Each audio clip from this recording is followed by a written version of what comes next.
Welcome to the Soulful CXO, where we discuss leadership principles, core values, health, wellness, and resiliency. I'm Dr. Rebecca Wynn, the founder and the host of the show. Do you have a topic or guest you would like to be featured on the show? Would you like to be a sponsor? Please reach out to me on LinkedIn or email me at rebecca@soulfulcxo.com. Please go to our partner, Cybersecurity Tribe, for weekly show recaps and other resources. Listen and subscribe on your favorite podcast app. Now sit back and enjoy the show.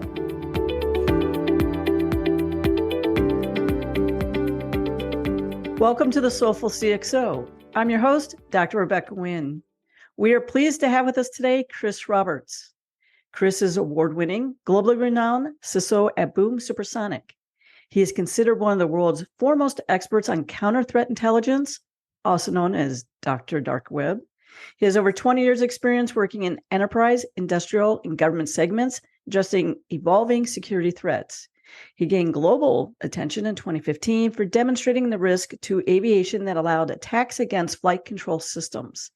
He is routinely invited to speak at conferences and is a regular commentator on media. His ability to find holes in everything has helped companies, governments, and the public improve their safety over many years. He is highly sought after keynote speaker on many advisory boards where he and I first met, and has had too many published works to list here, so search for all his works. He was recently awarded the Champion of Security Award for Inclusion at RSA 2023 conference, which honors the security leaders who organize their teams to accommodate diversity, equity, and inclusion principles to the fullest degree. Chris, my friend, welcome to the show. Thank you. I'd forgotten about the RSA stuff. That was A, pretty fantastic, and B, somewhat unexpected. I totally spaced on that one. Thank you. It's nice to be here and hang out again. That's the fun part about it. We get to hang out again, which is kind of nice. Now, for those who don't know, your background is really interesting. So can you walk people through kind of like your journey and how you got to here today? And if you want to go in details of 2015, you can, but if not, I understand. No, I'm going to be careful. So the irony of this whole thing is I'm actually sitting in the UK in the middle of Wiltshire, and one's mother is sitting on the sofa just aside here. So one has to be very careful about what one says in front of one's mother. Otherwise, one is going to get a Christopher again.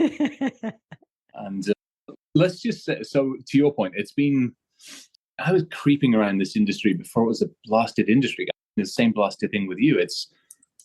I first started messing with this stuff in like ZX80s and ZX81s, for goodness sakes, at boarding school for the short period of time I was there. Then I got yelled at 14 or 15 for doing the damn stuff. And then it went on from there, jumped out of airplanes and did some other silly things for a while. And then back into this industry, got yelled at again, and then got kicked off to the US. Wow, yeah. That is a pretty interesting journey. I just have to start off. I was going to wait a little bit while for this, but we talk about all the generative AI that's going on and how that's going to be affecting ransomware as a service.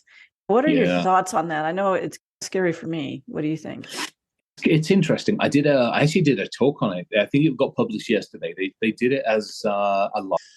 Truth be told, we pre-recorded it 48 hours beforehand because I was sitting on an airplane when they actually wanted to publish it live. And I wanted to do it because it's exactly your point. It's one heck of a set of conversations to have. But I took it in a different direction because you're right. It's when you take a look at artificial intelligence, you've got the regular narrow stuff, you've got the general AI, and then to your point, you've got generative AI, where you really start getting into the language, the linguistics, and the human interaction with basically this entity that you can text and have an interesting, shall we say, conversation with. But I took it away from the tech and I said, let's go back to the humans. Let's go back to the fact, in basic terms, what we did is we took artificial intelligence in its forms, and for a long time, we'd held it very closely. We'd had it inside very controlled environments, government environments. We'd had it inside research institutes. Heck, we did a bunch of stuff with DARPA with the Grand Cyber Challenge years back. But we'd always been really careful with it. We put some decent, I wouldn't say controls around it, but we've been very careful on how we used it and who had access to it, especially the admin and the management and the data side of it. And then with this blasted the chat side of the world, we literally just handed every single person on the internet a loaded hand grenade, pulled the pin out and said, how about it? Enjoy yourself. Do whatever you want. Good luck to that. And Google away to your heart's content. And we wonder why, from humanity's standpoint, But some people have held the grenade and Googled it effectively. Other people have been chucking the damn grenades at everybody else. And it's the genie's out of the bag. The horse is bolted, whatever flipping euphemism you want to use. And now you've got these people having a regret going, we probably shouldn't have let it loose, or I really wasn't sure if I should have been involved in this project. I'm like, you muppet, you let it loose on humanity too late. It's out there. Deal with the consequences. What do you see in your world happening with the syndicates that are out there and the nation states out there? Do you see them using the generative AI that we see, like maybe using the plugins and things along those lines, those API calls, or do you see them using it in another fashion? Oh, all of the above and more. You take a look at some of the forks that have been taken off of that intelligent architecture, and then they've taken their own data sets. And now you start taking a look at some of the amazing, counter-intel is probably one way of looking at it. You start taking a look at the disinformation and misinformation side of the world. So what people tend to forget is with any good, there's also the equal opportunity ability to do bad with it. And if you ever start using the ChatGPT-4, they're putting more and more disclaimers in place. Hi, I am an AI system, but please be aware, I'm programmed by people. I'm like, yeah, who's people?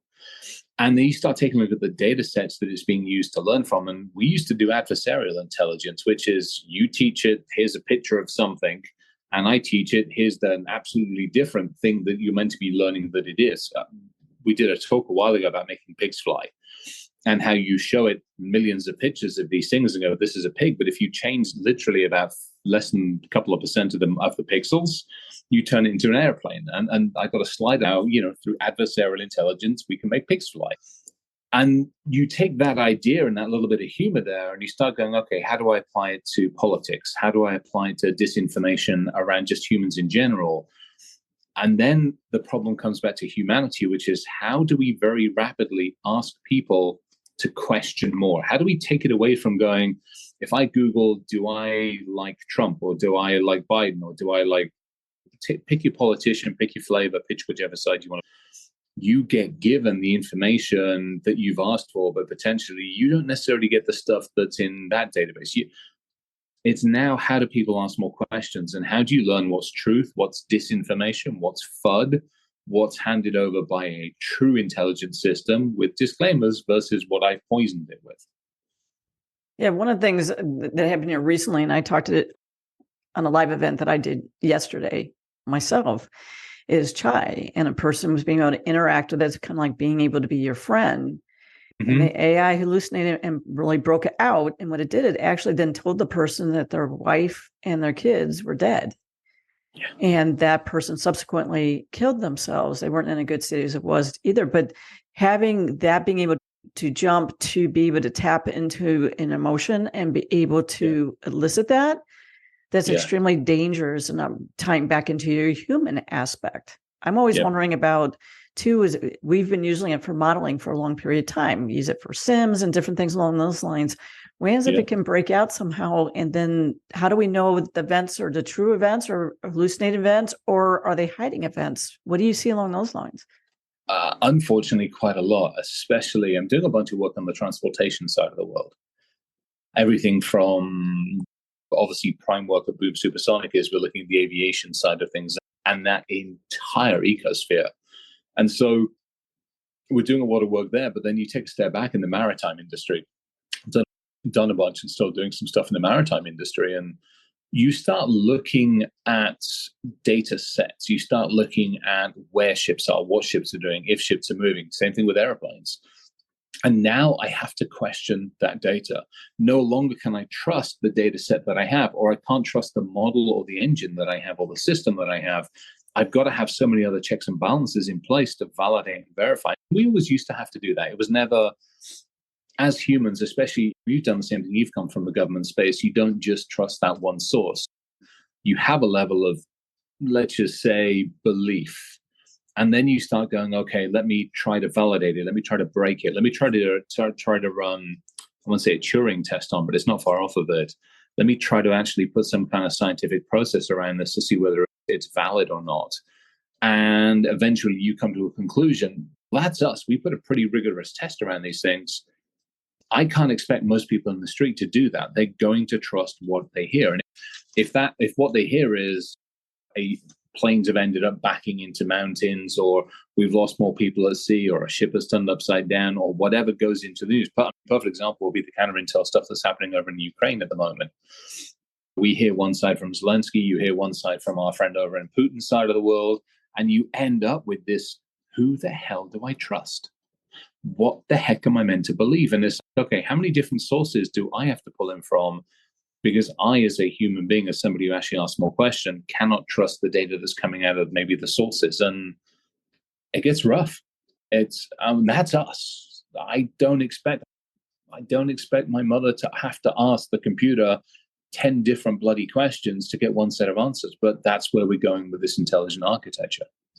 Yeah, it goes back to coming back to the human with the critical thinking. And just because something comes out of a search engine or a chatbot or something similar along those lines does not mean it's necessarily the truth. I will tell you, I went on a show 2 weeks ago and a person gave this bio and I'm like, and it was a live event. I'm like, no, I was never the VP of Information Security for the Girl Scouts of America. I've eaten Thin Mint cookies, but they had actually put in ChatGPT, and somehow it said that I was a VP of Information Security for the Girl Scouts of America. And there was just one of the many things. And I'm like, could I get those past paychecks? I would be fine. And that's, okay, so that was interesting. And this is where, again, the new version of this out, we were messing around with version 4 for this talk I gave. And I'm asking it questions as in, do you lie? And I'm asking all these questions. And what is interesting about the new version is those first couple of sentences. I'm an intelligent system, but I do this and this, and I have got data behind me, and I have got programmers. And then it goes into a couple of paragraphs of stuff. And those first 2 paragraphs are actually pretty accurate. Those next couple of paragraphs, you're like, where the heck is it pulling this from? And again, back to humans, they're going to look at it and they'll go, oh, that's great. I didn't know that, but maybe they were. And unless as a human, I speak up and I go, hey, actually, that isn't correct. And by the way, how do I correct that?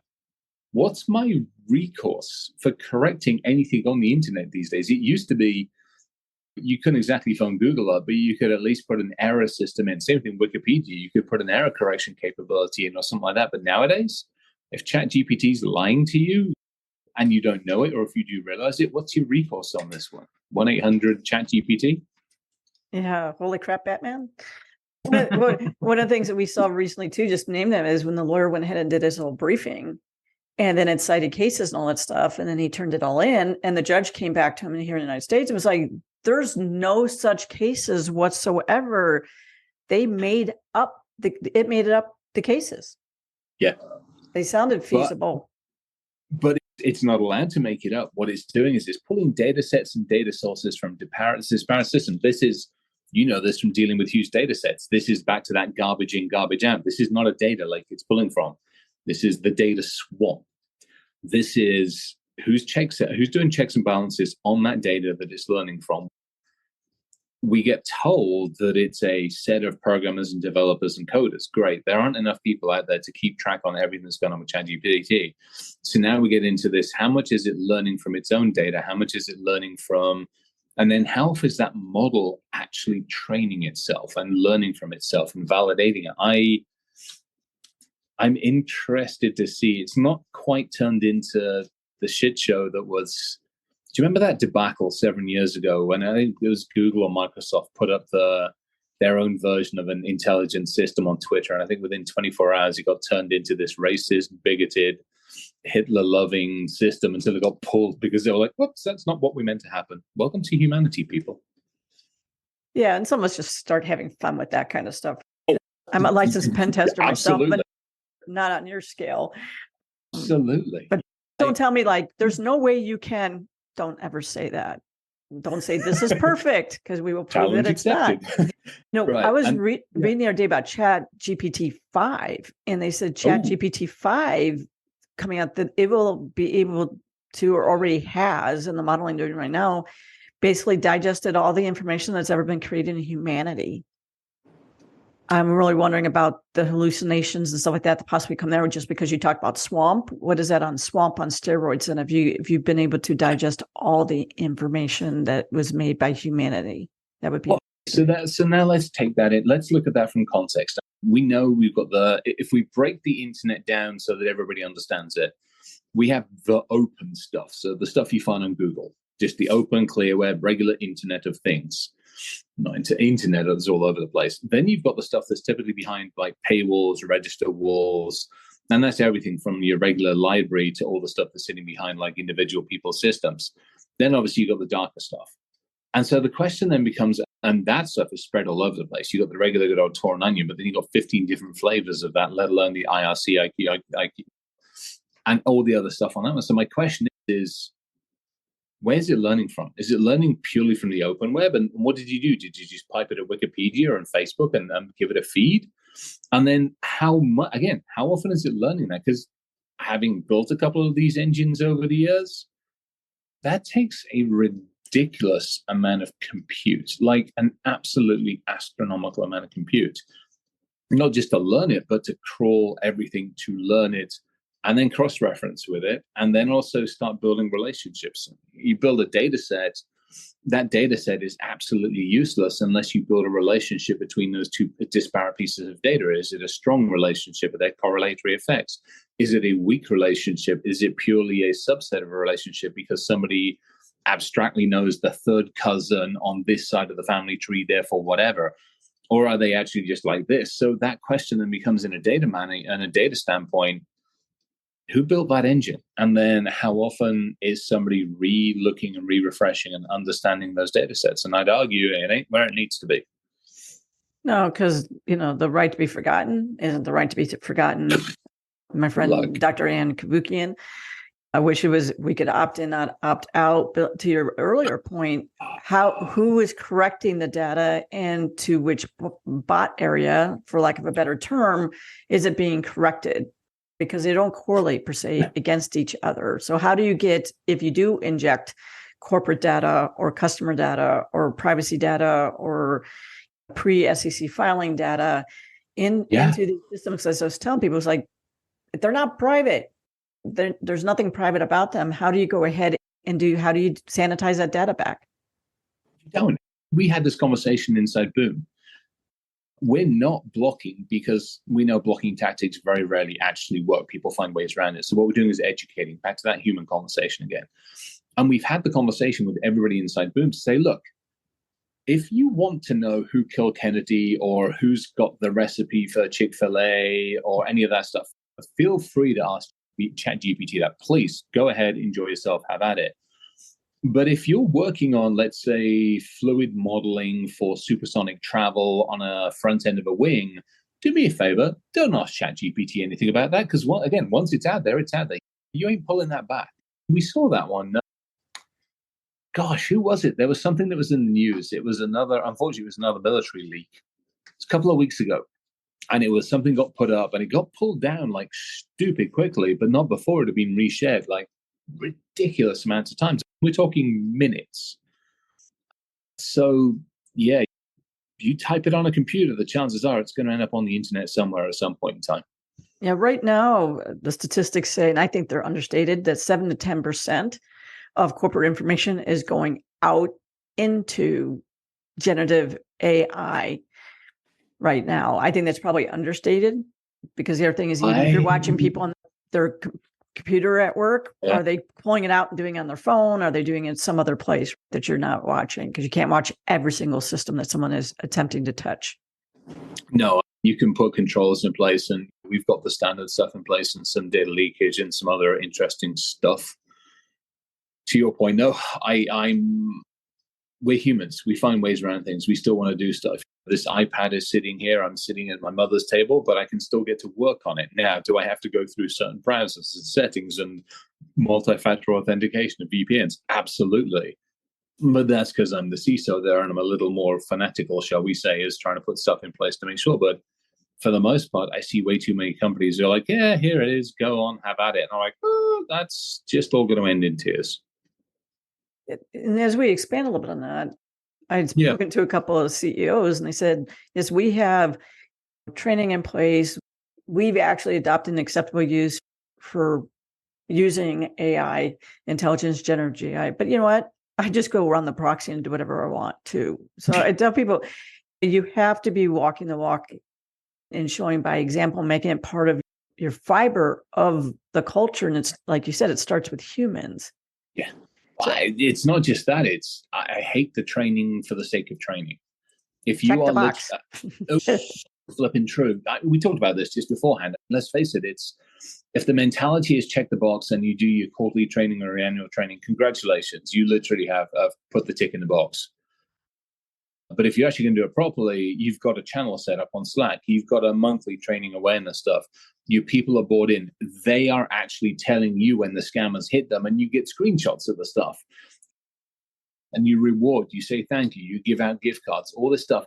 That's doing it properly. That's actually when you and the teams are doing it. Now, you're still going to have rubber. Stuff's still going to happen, which is why you have training, which is why you have incident response procedures, which is why you have monitoring, and which is why you have tabletop exercises to go, hey, somebody clicked on stuff. It's life. What do we do now? And so, again, so many organizations just are not at that point. And that doesn't take much. That's not serious maturity.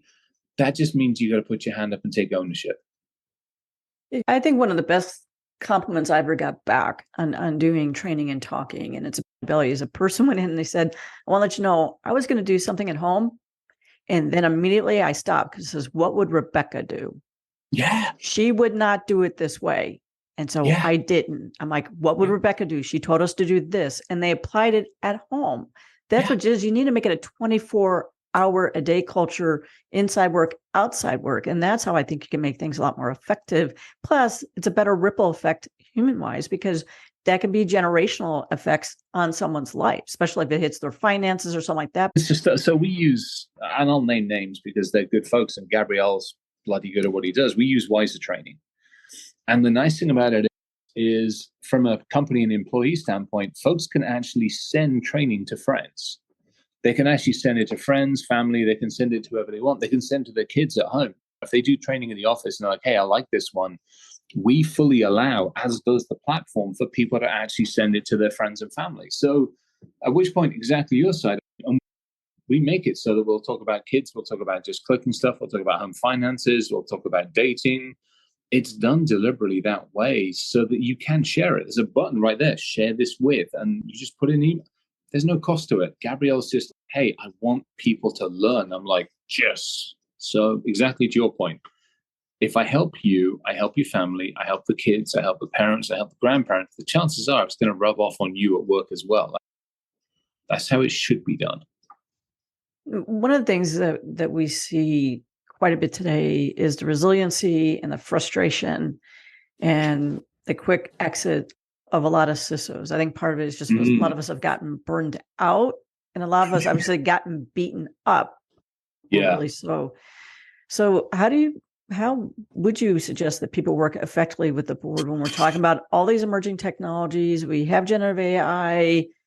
Yeah. How would you suggest that we work effectively and trying to handle this? Because like you said, us trying to do it on ourselves, being able to police this 24 hours a day, 7 days a week, we don't have the resiliency anymore.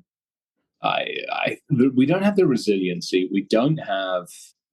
I don't think we have the patience anymore either. And I think it's also, to me, it's a number of different things. First and foremost, we as an industry are not good to ourselves.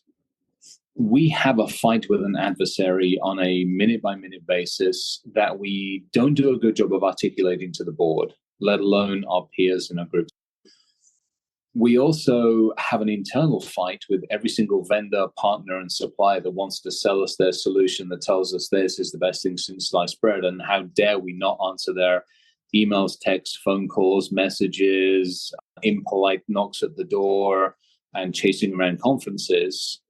And yet we're also still fighting a population that we haven't done a very good job of educating, and somewhat our fault and somewhat the fact that we've not effectively partnered up with the people team or the HR team. We haven't managed to get our message across to finance effectively, or they haven't listened. And the same thing with everybody in our peers. So it's a rough deal. And I think the other challenge is you've typically got a couple of different types of CISOs. You have the one that's just going to go in there and buy whatever the newest, shiniest object is, because the chances are they won't get fired for a year or two while they try to install it. They'll get a pat on the back because the board recognizes the name from all the newspapers, and they'll be happy, but it won't go in properly, and it sure as hell doesn't do everything it says on the box. So you've got that one. And they change every couple of years, so who cares? You have the CISOs coming into this world who are, say, more finance and more business savvy, which is actually not a bad thing. Those understand and know the language, but they don't necessarily know the technology or don't have the necessary connections in the industry to really talk with their peer group and go, hey, I'm looking at, let's say, endpoint. Give me the ones that are crap. Give me the ones that are good. Give me the new ones emerging and help me understand it. And then you get those of us that have just come up, bootstrapped the whole way up the whole darn thing, that are able to go in, are able to affect change, but quite honestly are running out of patience. Not necessarily with the business or with anything else, but we're just running out of patience because we haven't done work-life balance properly, because we have worked stupid hours, because we don't take care of ourselves, because we're trying to do everything with little, et cetera, et cetera, et cetera. We haven't balanced ourselves efficiently. And I'll put my hand up and admit to that. Otherwise, I wouldn't be having some of the challenges I'm having nowadays. I think one of the challenges too is companies don't know what type of CISO, like you said, you do have people who are 100% strategic, but a lot of them don't have any technical chops. And I think it's better to have a hybrid. But I've gone into other situations where it's just like, I literally just signed the HR paper and you want me to get tactical. Tactical is putting like bubble gum holding a hole in a dike. It's not fixing the ground issue. And a lot of them don't want you to get to the root cause, especially if they're venture capital or private equity. A lot of times we'll just do another funding round and we'll just get money. So just throw a solution at it. And I'm like, throwing a hardware or software solution at it doesn't always get to the root cause and what's causing it holistically. Do you see that as well? Oh, very. Yeah, I wouldn't say daily, but way too often. And you hit the nail on the head, which is there are so many organizations in the security space which are immature to a point where they are on a round of funding or 2 or 3 or 4, and they just want something to work. Exactly to your point, don't give me a solution, just give me that Band-Aid. And it's a Band-Aid on top of a Band-Aid on top of a Band-Aid. And all of a sudden you're like, hey, you're 6 Band-Aids deep in this. We're ripping this shit off. And they do not want to hear that. And unfortunately, you've run into this. I've run into this. You have 2 options. Either you just go put another Band-Aid on it, or you go, hey, I'm going to rip it off and fire me or deal with it. Take your pick. And it's not a good end game sometimes. No, sometimes I think if one of the mandates from private equity or venture capital is a statement of true posture from the CISO memo every quarter, I think that would be helpful for us, because that would be a little bit more the reality. Because just because someone has a SOC 2 or high trust or PCI or an ISO doesn't mean that's in the day-to-day operational culture and fabric of the work. Unfortunately, y'all be screwed is probably not a good measure of really reality, but it's where it probably needs to be said sometimes. I have actually found, and I will give Boom credit here, when I walked into the organization, first and foremost, the relationship with the CIO is actually ridiculously collaborative. I'm overly thankful for that one. And then the relationship with the board of directors is also now very collaborative. And what I like about it is I walked in there and the first conversation was, if I tell you I'm going to fix everything and make you secure, you better fire me right now. I'm coming in with reality, and this is exactly where we are. Here's the stake in the ground. At which point they were like, okay, what are we going to do about it? I'm like, we're actually going to use this cybersecurity framework. We're going to keep it simple. We have to be beholden to other things, and those are fine. I deal with that behind the scenes. But for everybody here and for the organization, we're going to hold us to, because I can baseline the metrics. I can help you understand what maturity looks like. We can talk about the roadmap. I can help you say, hey, if we're going to affect change on, say, endpoints, we move from this to this on a maturity scale, and we move it across not just protect, but detect and respond. And it's a real nice, simple, here's a building block. And that's literally what it is. it's talking to the board about, as we do this and as we invest this money and this time, here are the building blocks and here's how you affect change. And that's been really good to define progress, to define basically a 3-year roadmap in a very simple, both tactical and strategic way, but also tied back to business goals and company goals. It took some work, and I'm stupidly happy that the board was like, make it, and off we go from there, which has been great. And again, I'm in one of those good places to some degree where the CIO and I are ridiculously effective together, as well as our design and engineering teams. It's the finance stuff has got to be worked with. We're getting there. We'll see where we are on some of that. It's as in anything, it's a challenge, but we'll see. Yeah, it's taken some work, but I'm glad to actually be in that position where we can affect change and demonstrate it too. Chris, our time has run short. What is the best way for people to get a hold of you for doing keynote speaking, maybe any advisory services, and to learn more about your company? Oh, I think, well, Boom's easy. We're on the internet. Me, I'm fairly easy. Let's face it, I'm on the internet. I'm pretty easy to Google and find, and I'm fine. The easiest place, honestly, to find me is LinkedIn, or to your point, at a Blasty conference. I'm in the UK. I'm actually heading up to B-Sides Leeds and doing that one. And I'm off to Israel for Cyber Week. So I get to see friends, family, and a whole bunch of crazy people in Israel for almost a week, which has to be a huge amount of fun. Yeah, I'm easy to find. Or heck, get them to get hold of you and get hold of me. We'll figure that out. That'd be a fun one too. I get to come hang out with you for a bit more. Absolutely. Well, Chris, thank you for being on the show. You are a soulful CXO. Thank you for having me. Honored.